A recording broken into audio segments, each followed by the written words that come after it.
नमस्कार दोस्तों, क्या आपके साथ भी कभी ऐसा हुआ है कि आप नर्सरी से पौधा लेकर आए हों तो उस समय पर उसमें फूल फल बहुत अच्छे से आ रहे थे, लेकिन जब हमने उसके घर पर लाकर लगाया तो कुछ दिनों बाद उसके फल फूल तो ड्रॉप हो ही गए, लेकिन उस पौधे की ग्रोथ भी रुक गई। कई महीने हो गए लेकिन उसकी ग्रोथ शुरू नहीं हुई। अगर आपके साथ भी ऐसा हुआ है तो ये वीडियो आपके लिए बहुत ही महत्वपूर्ण है, क्योंकि आज के वीडियो में हम इसी को समझने वाले हैं कि नर्सरी के अंदर जो केयर की जाती है और हम उसे घर पर लाकर जो केयर करते हैं उसमें क्या क्या अंतर हो सकता है, जिसकी वजह से जो नर्सरी में पौधे होते हैं वो कम स्पेस में, कम मिट्टी में भी बहुत अच्छे से फल फूल देते हैं और हमारे यहाँ लाकर हम उनकी अच्छे से केयर भी करते हैं। हम हर तरह की खाद डालने का भी प्रयास करते हैं, हम जो भी समझ पाते हैं उस तरह की उनकी केयर करते हैं, लेकिन फिर भी हमारे पौधे उस तरह की स्थिति में नहीं होते जिस समय पर हमने उससे नर्सरी से खरीदा था। तो दोस्तों इसको ही आज हम समझेंगे डिटेल में। तो ये सवाल पूछा है आफ्ताब भाई ने। वह पूछते हैं कि हम जो पौधे लाते हैं तो वह सरवाइव क्यों नहीं उस तरह से कर पाते। हम बहुत ही प्रयास करते हैं, हर तरह की खादों का हम प्रयोग करते हैं और उसका समर्थन भी किया है प्रदीप भाई ने। वो भी कहते हैं कि ये सवाल सिर्फ इनका नहीं, ये लगभग हर गार्डनर्स का है, क्योंकि हर गार्डनर्स कभी ना कभी इस समस्या को फेस करता है। तो दोस्तों इसी को आज हम समझने वाले हैं। तो अगर आपने वीडियो को इसे ध्यान से समझ लिया तो आपके साथ भी अगर ऐसा कभी हुआ हो तो आज के बाद, इस वीडियो के देखने के बाद ऐसा आपके साथ नहीं होगा।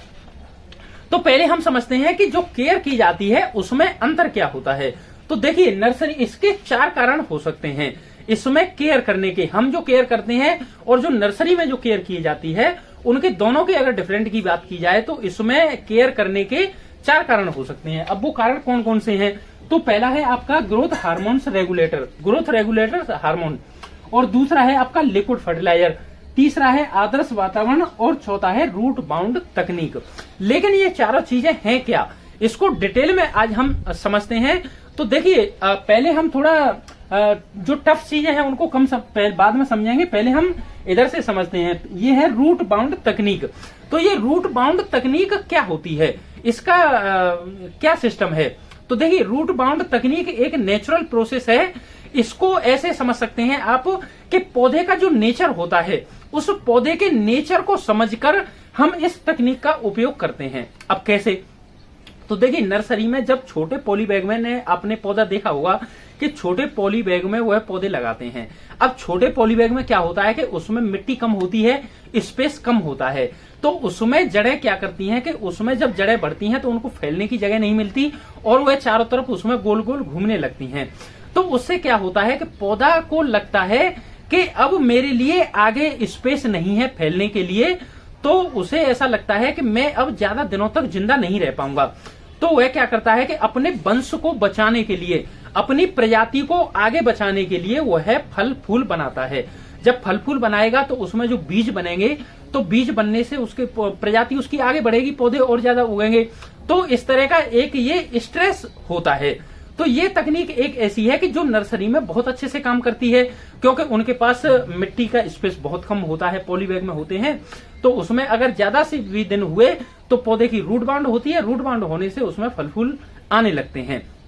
तो ये एक तकनीक होती है जो नर्सरी में बहुत अच्छे से काम करती है। हम क्या करते हैं कि हम पौधे को वहां से लाते हैं और बड़े गमले में उसको ट्रांसप्लांट कर देते हैं। जब बड़े गमले में हम उसको ट्रांसप्लांट करते हैं तो पौधा सोचता है कि अब तो मेरे लिए बहुत स्पेस मिल गया, तो वह अपना ग्रोथ पर ध्यान देता है और फल फूल को ड्रॉप कर देता है। तो ये भी दोस्तों ये एक पहला कारण होता है इसका, रूट बाउंड तकनीक। तो आप इसको भी समझ गए होंगे कि ये किस तरीके से काम करती है।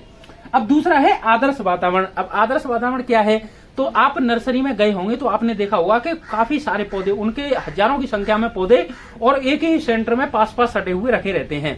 अब उससे क्या होता है कि उससे जो वातावरण होता है वह एक आदर्श रूप में रहता है, नमी उसकी मेंटेन रहती है, जो ह्यूमिडिटी होती है वह एकदम मेंटेन उसको रहती है, और जरूरत पड़ने पर वह ग्रीन नेट भी लगाते हैं। आपने देखा होगा ग्रीन नेट के भी नीचे कुछ पौधे रखे हुए रहते हैं। तो इस तरह से जो वातावरण है उसको एक आदर्श रूप में उसको बनाया जाता है, उससे भी पौधे पर काफी इफेक्ट पड़ता है। अब हमारे यहाँ क्या होता है, हम जब पौधे को लाते हैं तो अगर हमने दूर दूर पौधों को लगा दिया तो आदर्श वातावरण हम इस तरह का नहीं बना पाते, और हम कभी कभी हमारे पास ग्रीन नेट भी होता है, कभी नहीं होता है, तो इस तरह की भी समस्या आती है। तो इसको हम मेंटेन इस तरह कर सकते हैं कि अगर हमने बड़े पौधे लगाए हैं फलों वाले, तो हम पास में उनके फूल वाले सब्जियों के इस तरह के पौधे लगा सकते हैं।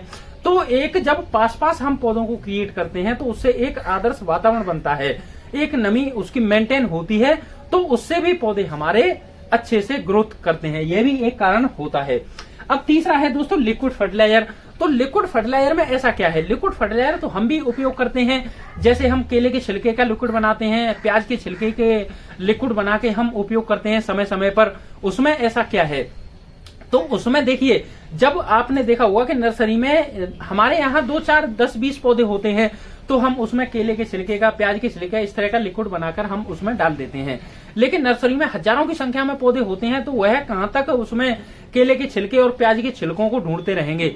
तो उसमें क्या होता है कि जिस तरह के जो कंपनियां जो तरल खाद जो घुलनशील अवस्था में जो बनाती हैं, जैसे एनपीके है, जिंक सल्फेट है, आयरन सल्फेट है, मैग्नीशियम सल्फेट है, तो इस तरह की जो खादें बनाई जाती हैं वह घुलनशील रूप में तैयार की जाती हैं। तो उनका जब स्प्रे किया जाता है तो उनको पौधे तुरंत सोख लेते हैं। जब तुरंत सोखते हैं तो उनकी बढ़वार बढ़ती है, और स्प्रे के रूप में क्या होता है कि उसको मिट्टी के स्पेस की भी जरूरत नहीं है। कि हमारे पास तो मिट्टी के हम बड़े गमले में लगाते हैं तो गोबर की खाद डालते हैं, वर्मी कंपोस्ट डालते हैं, लेकिन वहां पर जब कम मिट्टी में उसको इस तरह से स्प्रे से दिया जाता है इन खादों को, तो उसमें जरूरत भी नहीं है इस तरह की ज्यादा स्पेस की, और उसमें मिट्टी का रोल भी इतना नहीं रहता है, क्योंकि स्प्रे से जब हम करते हैं तो पौधा पत्तियों से ही उस खाद को सोख लेता है और उसको पोषण मिलने लगता है। और अब तो दोस्तों आपने सुना होगा एक शब्द का चिलेटेड खाद। तो इसमें क्या है कि इसमें जो चिलेटेड में जो खादें आती हैं उनको पौधा पूरी तरह से सोखने की तरह से उसको तैयार किया जाता है, लेकिन उनका भी हम अपने गार्डन में उपयोग नहीं कर सकते। अब क्यों नहीं कर सकते, उसका कारण मैं आपको बता देता हूं कि अगर हमने 2 4 10 20 पौधे लगाए हुए हैं और उसमें मान के चलो एग्जाम्पल के तौर पे अगर आयरन की कमी हो जाती है, तो आयरन को अगर आप चिलेटेड फॉर्म में बाजार से खरीदने जाते हैं तो एक छोटा सा पाउच आपको 300 से 400 रुपए में मिलेगा। अब 300 से 400 रुपए में आप उसे खरीदकर 2 4 पौधों में तो उपयोग कर नहीं सकते, तो इस तरह से हम उन खादों का उपयोग नहीं कर सकते। लेकिन जब बल्क में हमारे पास पौधे होते हैं, हजारों की संख्या में होते हैं, तो हम उन खादों का भी उपयोग कर सकते हैं, जो कि वेस्ट भी नहीं होती और पौधे को सीधा पोषण उनका मिल जाता है। तो ये अंतर होता है लिक्विड फर्टिलाइजर में। हम जो लिक्विड फर्टिलाइजर यूज करते हैं वो अलग तरीके के होते हैं, और जो नर्सरियों में जो बल्क में जो पौधे लगाए जाते हैं उनमें इस तरीके के लिक्विड फर्टिलाइजर उपयोग किए जा सकते हैं, क्योंकि उनके लिए इस तरह का करना संभव भी नहीं है जिस तरह से हम नेचुरल बनाते हैं उस तरह से। अब चौथा है दोस्तों ग्रोथ रेगुलेटर हार्मोन्स। ये क्या चीज है, इसको हम अगर समझते हैं तो इसको आप ऐसे समझ पाएंगे कि जैसे हमारे बॉडी जो होती है, मनुष्यों की बॉडी होती है, उसके अंदर तंत्र का तंत्र होता है, उसके अंदर एक ब्रेन होता है जो उसमें थॉट प्रोसेस होता है, उसको सिग्नल मिलते हैं, ब्रेन जो सिग्नल देता है तो उस तरीके से हमारी बॉडी काम करती है। लेकिन ऐसा पौधों के साथ में नहीं होता है। पौधों के साथ में क्या है कि पौधों के अंदर कोई ब्रेन तो है नहीं, उसके अंदर कोई तंत्र का तंत्र तो है नहीं, तो उसके अंदर चीजें कैसे काम करती हैं, उसके अंदर जो चीजें काम करती हैं वह 2 तरह से काम करती हैं। एक तो उसमें ग्रोथ हार्मोन्स काम कर सकते हैं उसके अंदर। जब ग्रोथ हार्मोन्स उसको सिग्नल देते हैं तो पौधे के अंदर एक्टिविटी होती है। और दूसरा है दोस्तों विद्युत संकेत।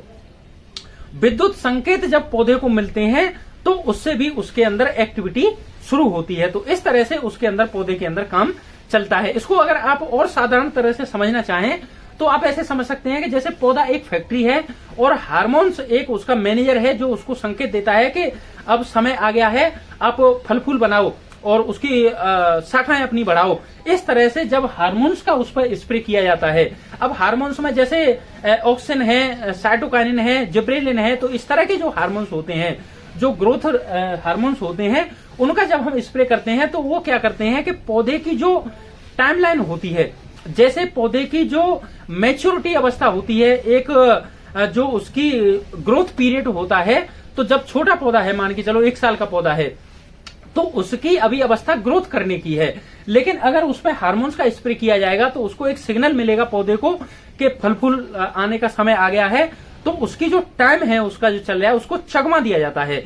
तो उसको जब ये संकेत मिलेगा तो पौधे फल फूल उसमें आने लगते हैं। लेकिन यहाँ पे एक सवाल आ सकता है कि जो हम ग्राफ्टेड जो पौधे लेते हैं उनमें तो पहले से क्षमता ऐसी होती है फल फूल आने की, तो उसमें क्षमता तो होती है, लेकिन उसकी ग्रोथ के अनुसार उसमें क्षमता होती है। जब पौधा 1 फुट का है आपका, तो उसमें 1-2 फूल फल तो आप ले सकते हैं, लेकिन ऐसा नहीं है कि आप 1 फुट के पौधे में पूरा पौधा लद जाएगा आपका, ऐसा नहीं होगा। ऐसा कब होता है कि जब उसमें आप हार्मोन्स का जब स्प्रे किया जाता है, तो उसको एक अलग तरीके से उसको सिग्नल मिलता है फल फूल आने का, और उस सिग्नल के अनुसार अब हार्मोन्स क्या करता है, हार्मोन्स उसको पोषण तो दे नहीं सकता, उसको सिग्नल तो मिल जाएगा, उसकी भूख तो बढ़ा देगा पौधे की, लेकिन उसको पोषण के लिए उसको लिक्विड फर्टिलाइजर इस तरह के जब दिए जाते हैं, एनपी तरह के जो फर्टिलाइजर उसको उपयोग किए जाते हैं, उस पर स्प्रे किए जाते हैं, तो उसकी जो भूख बढ़ी हुई है उसकी पूर्ति होती है, तो फल फूल उसमें ज्यादा आते हैं।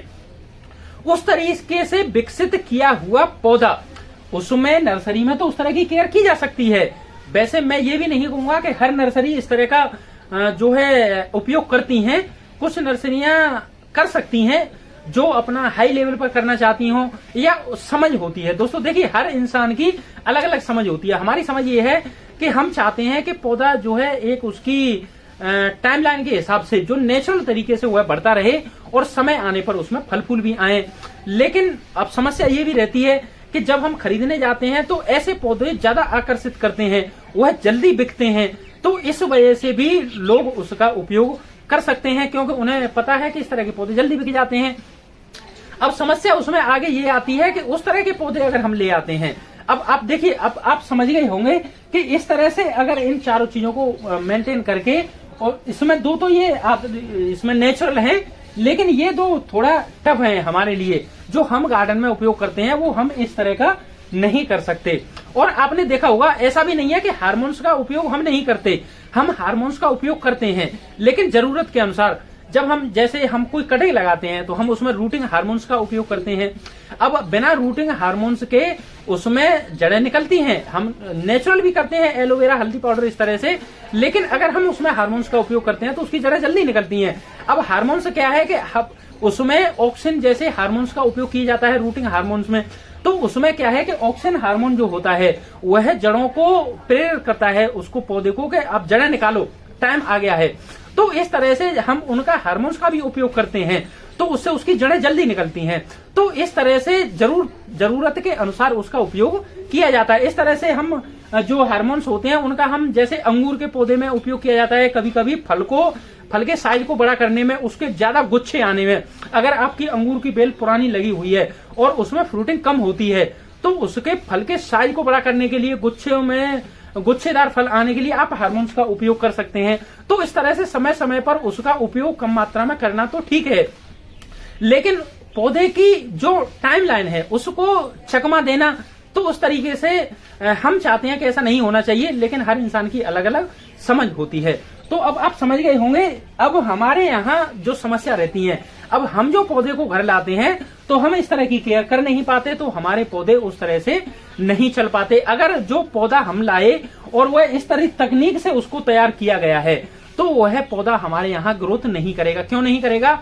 क्योंकि उसको जो पोषण दिया गया है वो इस तरह का पोषण दिया गया है जो कि नेचुरल, उसको तुरंत सोख लेने वाला। लेकिन हम जो देते हैं, हम उस तरह का देते हैं जो कि एक, उसको आप ऐसे समझ सकते हैं कि स्लो रिलीज फर्टिलाइजर है। ये तो मैं आपको अब जो खास टिप्स हैं उसको मैं आपको बता देता हूं कि आपको क्या करना होगा ऐसी स्थिति में। तो देखिए, जब आप नर्सरी जाते हैं, आपको पौधा परचेस करना है, तो सबसे पहले तो आप ये देखिए कि जो ज्यादा फल फूल वाला पौधा है उसको आप परचेस ना करें। उसमें 1-2 फल फूल आ रहे हैं तो वो ठीक है, उसको आप परचेस करें। दूसरा, आप ये देखें कि तना तो पौधे का मजबूत हो, लेकिन उसमें जो है फल फूलों की वृद्धि इस तरह की ना हो। तना मजबूत हो, उसका पौधा स्वस्थ हो, हरी हरी पत्तियां हो, उसकी ग्रोथ अच्छी हो रही हो, इस तरह का पौधा आप परचेस करें। ज्यादा आप इस तरह का लालच ना करें कि फल फूल ज्यादा आ रहे हैं, उस तरह का पौधा हम खरीद के लाएं। अगर आप उस तरह का पौधा खरीद कर लाते हैं और उसको ऐसे ही लाकर एज उसको लगा देते हैं, तो वह पौधा आपका हो सकता है ग्रोथ ना करे।